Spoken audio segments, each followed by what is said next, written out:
Hello, welcome back to my channel. Yes. So, more Florian WIRTZ news. We've got to melt something, as we like to say on the channel.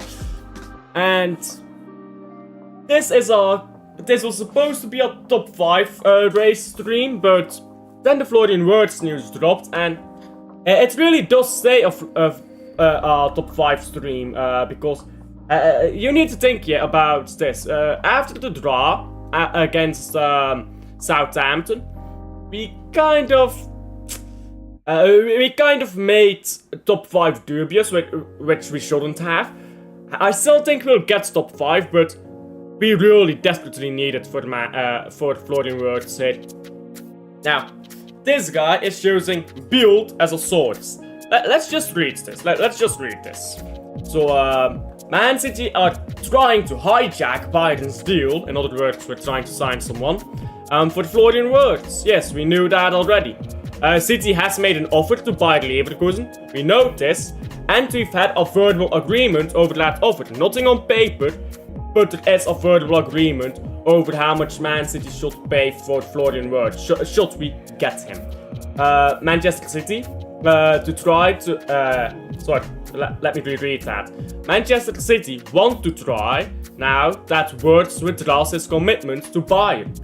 I have absolutely no idea what the source is that WIRTZ has withdrawn interest from Bayern. That seems made up, kinda. There's no real source to indicate this.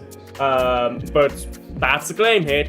Pep Guardiola wants WIRTZ as successor of Kevin De Bruyne. So, I mean, we knew this. We knew this one already. We knew this. This guy. Let me just comment on this guy. This guy is the head of football for Sportsbild. So here's the problem. Bild got caught out lying because you might have noticed not a single report is coming from Bild anymore. Not a single report. Sportsbild was caught lying about Florian WIRTZ, blatantly lying, and they got called out on it by Bayer Leverkusen's own representatives. It was a lie. They said basically that Florian WIRTZ had said that he only wants to go to Bayern München, which again is a lie. And since then, they have begun posting on this guy's personal account, Christian Falk, the head of football at Sportsbild. Why did they suddenly shift like this? Because they got caught lying. I mean, this source, everything that comes from Christian Falk or Sportsbild, they've been caught out in a lie. Big up to Rosa, hello, how are you? They've been caught out in a lie. We cannot trust this source anymore. Like just being honest here, we can't trust this source anymore. Is this true? Is this not true? I have no idea. I suspect some of it is true. I don't know what this is supposed to mean. So, has Florian WIRTZ completely pulled out of Bayern München? Pause. Or did he never have as strong interests as was claimed? Or, better yet, is Bayer Leverkusen simply not trying to sell to Bayern München, and has WIRTZ decided, well, it's other clubs after me, Liverpool, Man City, Bayern München, why limit my options? Truth is, this update is a lot of fluff, because it doesn't tell us anything new. It makes this weird, archaic statement, withdraws his commitment. He's never committed to anything. And I want to just bring up a quote from WIRTZ, and to hammer home my point. By the way, big up to Rosa, good, what about you? I'm also doing well. I keep seeing posts about me on social media. Every now and then, I have to laugh when people write about me where I'm supposedly playing next season. Nobody but me can know that. That's why I don't pay any attention to such news and deal with them in a pretty chill way. And then this for contrast. But again, might I repeat myself, a source that has been caught out in a lie. This just seems weird. I mean, this is nothing. Something we knew. Something we knew. Something we knew. And something Florian WIRTZ himself has come out and said, yeah, this is nonsense. Florian WIRTZ himself has come out and said, yeah, this is nonsense. So, this update is 3 times news we knew, 1 time news that Florian WIRTZ himself has said is nonsense, from a source who is a known liar. A known liar as source. Now, this is a bit more interesting. Florian WIRTZ and his family have held talks with at least 4 European top clubs, including Manchester City and Liverpool, who are both more likely to be able to pay the required transfer fee this summer than Bayern, because obviously Bayern München, they are like charged 150 million, whereas Man City or any foreign club is charged 100 million, so obviously it's a lot more difficult for them. A transfer to Real Madrid is not an option. So I'm kind of curious who that 4th top European club is, because they obviously say Man City and Liverpool, Bayern. They say Madrid is not an option, so who is that 4th top club? But yeah, I mean, this is also stuff we knew, but I think it's good to report on this anyways, because people don't talk about this. People act like Florian WIRTZ is one-sided, and like people act like this decision is made already. Like players just have this idea of where they want to go, and then where that club we want to be at now. That's not how these players make these decisions. They look at the clubs around them. They talk with these clubs, and then at the end of the season, they'll probably decide. I feel like this will drag on for a while. It absolutely will, Luke. It absolutely will. Because this is not an easy deal. I mean, I've said this before. This is a race. This is a race between Man City and Bayern München. I don't think Liverpool is paying 100 million for the WIRTZ. Forget about that. FSG, they pretend to be broke, bro. They ain't paying that money. It's Man City and Bayern München in a race right now. Man City has to convince WIRTZ to come. Bayern München has to be able to convince Bayer Leverkusen to sell WIRTZ to them. Whichever team is first in convincing that opposing party will get WIRTZ. But it's not gonna be. Bro, this is gonna go up and down. This is gonna go in waves. There will be waves where it says, yeah, Man City is getting him. And then there's gonna be waves where it's like, yeah, Bayern is gonna get him. 2 weeks from now, we'll see a lot more Bayern München is getting WIRTZ again news. And then 2 weeks after that, it's WIRTZ is going to Man City again. Over and over until he's made until he's put his signature somewhere. This news around WIRTZ is incredibly sensationalized. But what I will say, because this is a bit of a double stream. Oh yeah. These AIs, by the way, are getting out of hand. Dani Olmo. If you want Dani Olmo, I mean, let me just show you Dani Olmo statistics. I know football is not only about statistics, but 2 assists in 22 games. That's not really a creative spark. Just saying. Contrast that to Florian WIRTZ. Now, if you want to see Florian WIRTZ's statistics, I believe Florian WIRTZ has 12 assists and more goals, by the way. So Florian WIRTZ is clearly more creative.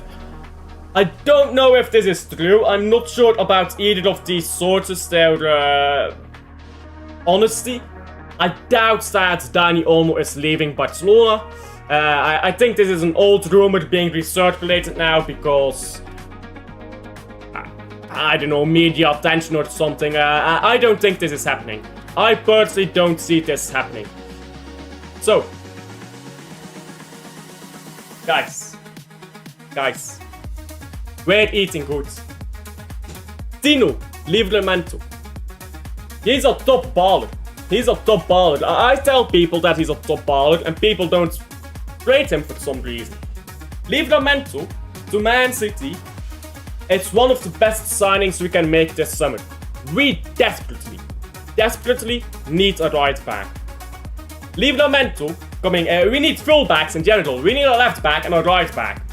Livramento coming in makes sure we have a right back who can defend okay and can cross in a ball. And will overlap and play more classical and is comfy on the ball. No Mateus Nunes who spills the ball in his own half to Man United. No more Akanji balls and moments on right back area. No more Akanji who can't attack at all. We will have a solid right back, just a solid right back who will be able to handle that up and down to pitch stuff. O'Reilly, there's questions about whether he'll play left back or midfield next season. I personally think midfield, but if he becomes our left back, now you've got 2 full backs. Add WIRTZ onto that. Add Florian WIRTZ onto that. You've got 2 full backs. Rodriguez coming back. Nico Gonzalez will play more next season. You put them next to an 8. Foden, Kovacic, whoever, Gundogan. Put WIRTZ in that team. Haaland, Marmoush, and whoever we have on the right wing. I think that's a very solid team. I think that's an incredibly solid team. So, Livramento, I think just makes sense. I think Livramento is just one of those players. And it's from Fabrizio Romano, by the way. Depending on how much you want to trust him. Livramento is a player I really want. I really want Livramento. Because he just fits. He's prem proven, by the way, and he has experience. I believe he's 24 now. Is he? Livramento is only 22. Oh wow, he's only 22. I thought Livramento was older than he is. Yeah, he's only 22 years old. Next season he'll be 23. But yeah, again, he's got some Premier League experience. He's a solid player, and he's young. Add that on top of it, he's young. And that does suit what we're currently doing with the team, isn't it? Because we've got young centre backs and Gustinov, Ba, Victor Hayes, Gvardiol. We've got young midfielders and Nico Gonzalez and Foden and WIRTZ if he comes. Gibbs White is quite young as well if he comes. I believe he's 25. We've got young wingers in Savinho, Bob, Marmoush, Doku. A young striker obviously in Haaland. Then we've got a young potential left back in O'Reilly. So it does suit. It does just suit like a glove. And I think that WIRTZ and Livramento work very well together. Because if you look at what WIRTZ does, other than shooting from distance, WIRTZ is very good at just playing balls in between the half spaces. And if Livramento can help his winger with pushing up, he overlaps with his winger. He'll come onto that. He'll sometimes cut balls back, or he'll hold to it, and his winger will be able to get onto those balls from WIRTZ, cut those balls back. And WIRTZ does that a lot. It's kind of De Bruyne-esque. Not quite De Bruyne quality, not yet, but it's De Bruyne-esque when he plays those balls in between. Now, WIRTZ also likes to play on the wings, to go down the wings and cross the ball himself. He crosses very well sometimes, other times not so much, but he's very good at crossing. Now, if you have a fullback there to support you, WIRTZ can get those crosses in better. Imagine having WIRTZ, Savio, and Livramento all down that right-hand side. All 3 of them very good at crossing. Who do you mark? Okay, you go close down Savinho.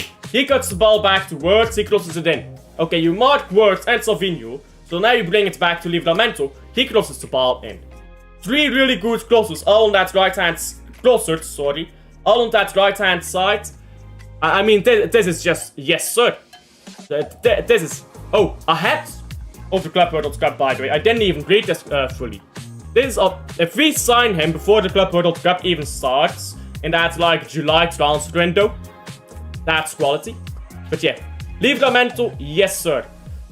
But some bookkeeping has to be done before that, because currently we're only 3 points cleared of 7th in the Premier League. Now, if we beat Southampton, we would be 5 points cleared. With 2 games left to go, so that means 1 draw and you're done. But no, that's not enough anymore. 3 points cleared, 2 games left. And it's difficult games, like, don't get me wrong, I've already done a simulation here, and I've calculated this already, so we play Bournemouth. Bournemouth is not an easy opponent this season. We beat them 2-1 at the Etihad in the FA Cup. We lost at the Vitality against them, so Bournemouth, it's a 50-50 record there. We play Fulham away. Fulham away is a tough game. And now I've got Man City here, getting a win and a draw. Assuming we do that, we will be third on goal difference. Look at this. I've got Nottingham Forest losing against Chelsea. If they win, they go to 68 points, which is actually better for us. It's better for us if Forest beats Chelsea, but I don't think they will. And I've got Aston Villa I've got Aston Villa winning both their games. I've got Newcastle actually losing against Arsenal. Now, if Newcastle draw Arsenal or beats them, they go above us. And if we drop, if we lose here, I mean, then we go 6th. So we need to get at least a win and a draw in our last 2 games, which I think is possible, but we have to dig in. And we have that FA Cup final in between our games, so we're gonna play more games than our opponents. So this is what I think is gonna have to be somewhat of our lineup for those games. Now I've got a weird lineup here. I have Silva playing. I do think Silva has to start because he helps and coaches Nunez a lot. Silva coaching Nunez allows Nunez to push up higher and Silva to come back a bit to handle that defending. So I have Silva starting, but off the bench we can bring Doku or Bob to add some explosivity and directness. The back 4, don't change it. Don't change what isn't broken, right? Now for the midfield I'm torn. For the midfield I'm very torn. Because I want to put Nico Gonzalez in that midfield and say, get a solid defensive midfielder in there, an actual defensive midfielder. On the other side, I'm like, I mean, I want De Bruyne to play, because people disrespect De Bruyne whenever he has a bad game, but they ignore all the moments he actually provides. This is what people forget. De Bruyne provides moments. Now, against Southampton, he provided moments, but he just didn't. But nobody finished from his moments. But he still provides moments. He's not gonna give you performances anymore. He's gonna provide moments. Now, I don't think that putting De Bruyne in there for Gundogan is a good idea, because with this structure, it's a bit too old, in my opinion. Gundogan still runs a bit more than De Bruyne and still has a bit more consistency to his game than De Bruyne. Gundogan will not lose the ball as much as De Bruyne. So, if you want De Bruyne in there, I almost have to drop Gonzalez, which is kind of why I understand if he doesn't play. Now, Marmouche has to play left wing, of course, but we can bring Savio on as a substitute. I almost understand if Gonzalez doesn't play the next 3 games, although I don't think he will. I think De Bruyne just has to play. For the moment, he does still provide. But we can't have De Bruyne playing and then put Haaland up top and then give him Silva, McAtee and Foden as wingers. Like, that's not gonna work. That's just not gonna function. So, if we do have De Bruyne playing, we need to give him wingers and Haaland. Haaland needs those, at least one real winger to help him in the box. And then O'Reilly can crash that box. Marmouche can crash that box. And then you have something there. If we get top 5, which I think we get top 5. Listen, I think we still get top 5. If we get top 5, I will put our chances at signing WIRTZ on 50%. I think it's 50-50 between us and Bayern München. But we need to get top 5. And other teams are very close. I mean, again, we're only 3 points ahead. If we lose a single game, we can't lose a single game. We lose. Imagine we lose, and now Nottingham Forest comes above us. And Nottingham Forest is 7, yeah? We lose, we drop down to 7th. And then on the final day of the Premier League season, we are praying, hoping that all the teams mess up. If we want to get Florian WIRTZ, if we want to get Gibbs White even, like forget Florian WIRTZ, you want to get Gibbs White, you want to get Livramento, you need to be in Champions League. You can't get these players if you're not in the Champions League. It's that simple. Morgan Gibbs White is gonna get offers from other Premier League teams. Morgan Gibbs White is a very good player. Now, I personally don't think he's the greatest, but oh well. I will take him if we have to. Gibbs White is a good player, will have offers from elsewhere. We don't get Champions League, no Gibbs White. And if we can't get Gibbs White without Champions League, don't think about Livramento or WIRTZ. I mean, it's just not happening if we don't get Champions League. Now, what about Reinders? Tijani Reinders? You want Tijani Reinders? Not happening without top 5. We have seriously fucked up by drawing against Southampton. If we had beaten them, we would only need like one draw to be guaranteed top. Yeah, only one draw would have guaranteed us top 5 if we had beaten Southampton, but we didn't. So we've seriously fucked this up. We're looking serious in transfer window at the very least, I think. Honestly, I'm not sure what we are doing in transfer window. I hope we're serious in transfer window, let me put it that way. But I think, I really do think that we can get WIRTZ. A lot of people were pessimistic about WIRTZ a few weeks ago. I kept consistent. I said I think we get WIRTZ. I say by that, I think we get WIRTZ. Just a gut feeling. I just have this gut feeling that we get WIRTZ. That's not based on anything factual. That's it for me. Thank you for watching, liking and subscribing if you haven't already. And I'll leave it there. It's a bit of a shorter stream. I'll redirect you guys to Liam. So, Alfred in chat. Bro. Don't get me started. Do not get me started, Glimpse. Alfred in chat, and I'll see you guys on the next one. Bye.